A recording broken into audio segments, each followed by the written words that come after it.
How many of your other receivers can take a short ball and a corner blitz and take it all the way to the house? I think all of them can, but Devin has special abilities when it comes to that. I think when the ball's in his hand, obviously it's very exciting and to watch. And just being able to give him the ball and the 6-yard pass turned into a 40-yard touchdown pass. It means a lot and really sort of extends the depth of this offense. Were you impressed with Cassius's hands on that first pass touchdown? I keep telling him if he wanted to be a tight end, he could probably be one of the best in the country. The way he's built, and he's a great defensive lineman, but the way he's built and the way his body, and he's fast, he can block, he can do really. If you watch that play again, the way he pursued a guy, shed him, and then made the catch like that, it wasn't a simple throw. I darted it in there, and he came up with the catch. It was pretty impressive. What skill of his is more important to you, the catching or the blocking? Both come very in handy. So, but if you had to pick one, that's hard. I don't know. I always, blocking is always, the best, surely thing. But I don't know. It's hard to You joked at the beginning of the season that you'd be okay if you were the leading rusher. And you're the leading rusher right now. I know my words came back and bit me, but I was just talking to Coach Mazzoni about that. It's funny. Surely last year. The difference in running to this year, but whatever I got to do, I'm gonna do it. So it's pretty funny. Obviously be the quarterback of the team and still be the leading rusher of the team is never had that before. So not even that channel, I don't think so. So it's the first time for everything. Is that kind of a sign of how things have been not necessarily inconsistent, but kind of uneven at running back? That you guys have had to plug in different guys. We've just had a lot of nicks and bruises here. Surely, we started with so many running backs, and now there's a lot of injuries and stuff like that happening. So there was time in playing. Obviously, JJ was shining bright, and then he went down with the injury, and then there's a lot of other running backs that were getting time and really doing it. And they're all great running backs, but when you get injured, it's hard to stay consistent. And surely after bruises being a running back. So that just sort of shows, but obviously, we still have Paul Perkins back there, and we got to put some more people, and just when they get the ball, they just got to make it work.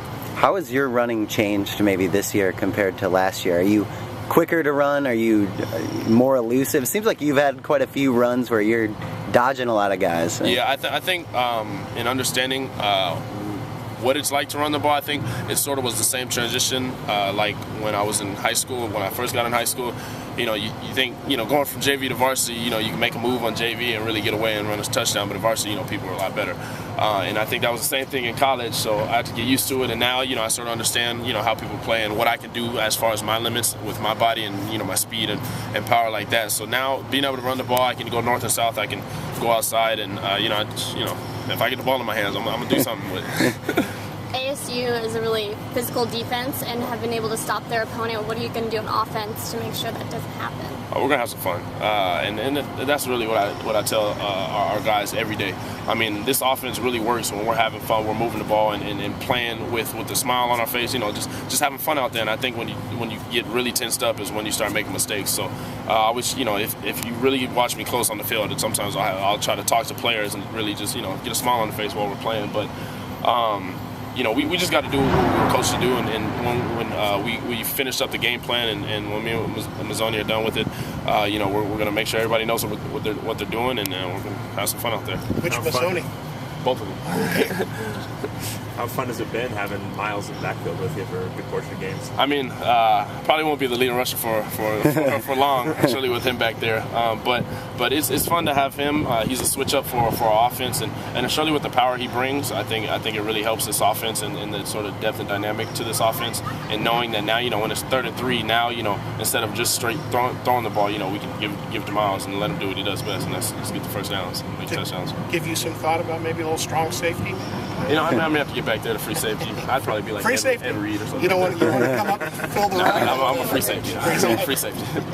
Coach Moore has called Coach Mazzoni a mad scientist a few times. So why would you say that? What makes him a mad scientist? The one thing I laugh about and I love every time, if you guys have watched our trick plays over the season, it's funny how he comes up with them too. We'll just be sitting there watching film and then bam, he'll come up with it. And we have some fun trick plays in the bags. And I mean, just as an offense, and you know, we'll be watching film, and then he'll be like, oh, that's a great play, we'll run it, and it'll be a touchdown. And you know, it's just the way his mind works when he sees stuff and sees versus what defenses and tendencies that defenses have, and then, you know, being able to spot one person and pick him out and be able to run play off of him is really big on what he does for this offense. I mean, he's very smart. Is it just spontaneous? He just comes out of nowhere and starts drawing stuff on a whiteboard, I mean, like in the middle of film? Honestly, I mean, we have a foundation to the offense, but then there's so much more you can do. So, you know, when you get an idea, it's like, okay, well, you know, I have this already in the game plan, so we just have to switch it up a little here and then make it work. Mm-hmm. How complicated would you say his offense is, just as a whole? It's very simplistic, but now, well, last year it was very simplistic. Mm-hmm. Now, obviously, as I've matured as a quarterback and understanding defenses and reads and schemes, it's still simple to everybody. But you know, as far as knowing the game plan and knowing what we're really doing and the whole scheme of things, and really getting it down to, you know, versus what defense, you can have it really simplified. But at the end of the day, there's a lot of things elsewise that you got to make sure checks and reads and stuff like that. So it's a very simple foundation to it, but then when you put the building blocks on it, then it's a nice offense. It's like he's a mad scientist in the details. Yeah, like very good in those. Okay.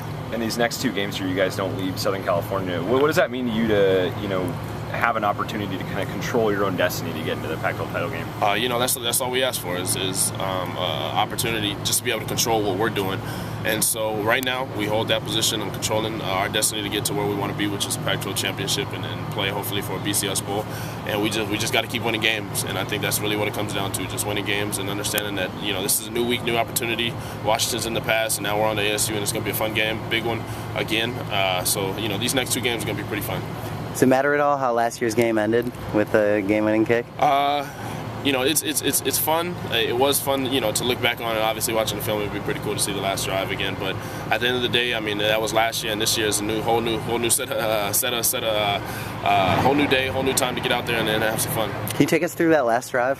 What you remember specifically? I remember stepping on the field and talking to Jed and telling him, you know, we're going to score. Mm-hmm. And actually, we were talking in the backfield that drive. But just being able to lead the team down there and have players make plays, obviously delivering the ball to Joe and on the sideline and having him catch balls and just, you know, Jed running the ball for us, I think is huge. So, you know, when 2-minute drives to me are sort of fun because even though, you know, it's a critical situation to a quarterback, I mean, it's like, you know, it's the best moment in the game. I mean, it's all the pressure's all on you right now to lead the team down the field and have some fun making a last-minute drive to win the game. Does that drive stand out for you when you're thinking about, you know, drives that you've had so far at UCLA? I think that was one of my favorites, surely.